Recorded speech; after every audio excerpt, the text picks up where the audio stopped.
शहजादी की पैदाइश के बाद सल्तनत जवाल पजीर होना शुरू हो गई। शाही खजाना कम होने लगा और बादशाह की परेशानी बढ़ने लगी। वजीर ने बादशाह के कान में बात डाली कि जब से शहजादी पैदा हुई है, आप पर परेशानियों के साए मंडलाने लगे हैं। सिपाही बादशाह के हुक्म पर शहजादी को जंगल में छोड़ आए। जंगल में एक बूढ़ी औरत रहती थी। उसने जब बच्चे के रोने की आवाज सुनी तो उसे अपनी झोंपड़ी में ले आई। इसने बच्ची के गले में शाही हार देखा तो समझ गई ये कोई शहजादी है। शहजादी ने बुढ़िया की झोंपड़ी में अपना बचपन गुजारा।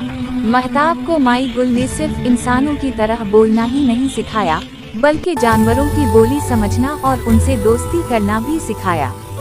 इसकी एक शीर से दोस्ती हो गई। अब जहाँ महताब जाती, एक शेरनी का साया इसके पीछे होता।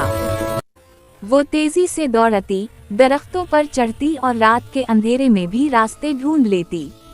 वो तलवार चलाना तो नहीं जानती थी, मगर उसके पास जंगली हिकमत और बेमिसाल बहादुरी थी। एक दिन पड़ोसी रियासत का शहजादा, जिसका नाम तैमूर था, शिकार करते हुए इस जंगल में भटक गया।